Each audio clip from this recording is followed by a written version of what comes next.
فاسألوا أهل الذكر إن كنتم لا تعلمون আসসালামু আলাইকুম রহমতুল্লাহ। সহি দিন শিখি 4 নং গ্রুপে রাসেল মাহমুদ ভাই প্রশ্ন করেছেন যে একই রাকাতে একাধিক সূরা পাঠ করা যাবে কি? হ্যাঁ, একই রাকাতে একাধিক সূরা পাঠ করা জায়েজ। এ ব্যাপারে কোনো ইখতিলাফ নেই। এ ব্যাপারে হাদিস হচ্ছে সহি বুখারীর ৬,৯৪০ নম্বর হাদিস, সহি মুসলিমের ৮১৩ নম্বর হাদিস, যে রসুল সাল্লাল্লাহু আলাইহি ওয়াসাল্লাম একটি সারিয়া পাঠিয়েছিলেন, অর্থাৎ ছোট সৈন্যদল পাঠিয়েছিলেন। এই ছোট সৈন্যদলের ইমাম যিনি ছিলেন কুলসুম রাদিয়াল্লাহু আনহু, তিনি প্রত্যেক রাকাতে একটি অন্য সূরা পাঠ করতেন।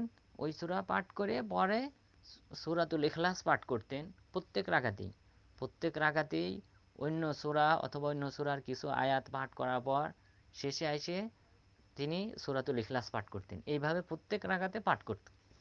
তখন সাহাবাগণ এসে রসুল সাল্লাল্লাহু আলাইহি ওয়াসাল্লামের কাছে এসে যুদ্ধ থেকে এসে অভিযোগ করলেন। রসুল সাল্লাল্লাহু আলাইহি ওয়াসাল্লাম সাহাবাকে ডাকলেন, কুলসুম রাদিয়াল্লাহু আনহুকে ডাকলেন, ডেকে বললেন যে তুমি কেন এটা পাঠ করো? তখন তিনি বললেন, আমি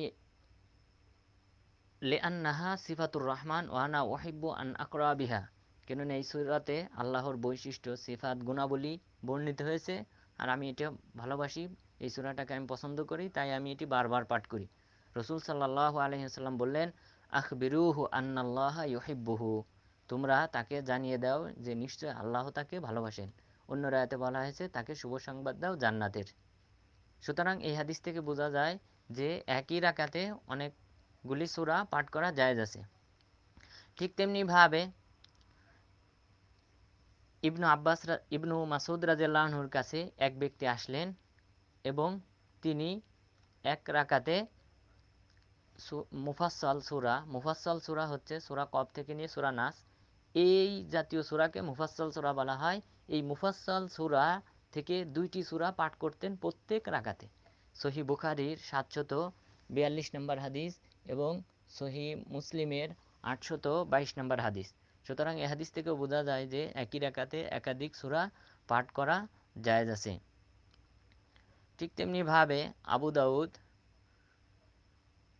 ১৩৯৬ নম্বর হাদিস, যে রসুল সাল্লাল্লাহু আলাইহি ওয়াসাল্লাম ইবনু মাসউদ রাদিয়াল্লাহু আনহুর কাছে এক ব্যক্তি আসলেন, তিনি বললেন, ইন্নী আকরাউল মুফাসসাল ফি রাকাতিন, আমি মুফাসসালের যে সূরাগুলি আছে, অর্থাৎ সূরা কফ থেকে নিয়ে সূরা নাস পর্যন্ত এই সমস্ত সূরাগুলি আমি এক রাকাতে পাঠ করি।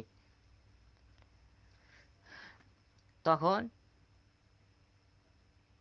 সুতরাং এই হাদিস থেকেও বোঝা যায় যে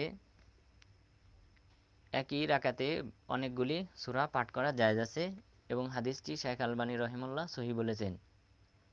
ঠিক তেমনিভাবে হুযায়ফা রাদিয়াল্লাহু আনহু বলেন, রসুল সাল্লাল্লাহু আলাইহি ওয়াসাল্লাম ওয়াকাদ ক্বারা আন-নবী সাল্লাল্লাহু আলাইহি ওয়াসাল্লাম ফি রাকাতিন ওয়াহিদা ফি কিয়ামিল লাইল আল-বাকারাহ ওয়ান নিসা ওয়া আলে ইমরান।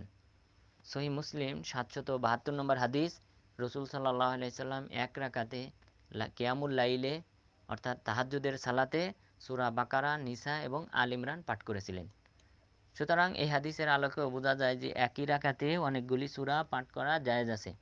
শাইখ উসাইমিন রাহিমাহুল্লাহকে প্রশ্ন করা হয়েছিল, তিনি বলেছেন যে একই রাকাতে অনেকগুলি সূরা পাঠ করা জায়েজ আছে। অনেকগুলি সূরা হোক অথবা সূরার কিছু অংশ, বিভিন্ন সূরার বিভিন্ন অংশ পড়া জায়েজ আছে।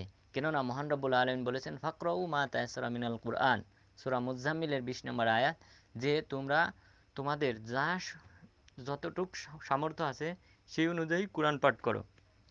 অর্থাৎ তোমাদের যতটুক মুখস্থ আছে, যতটুক সম্ভব কোরআন তেলাওয়াত করো, ততটুক তোমরা কোরআন তেলাওয়াত করো।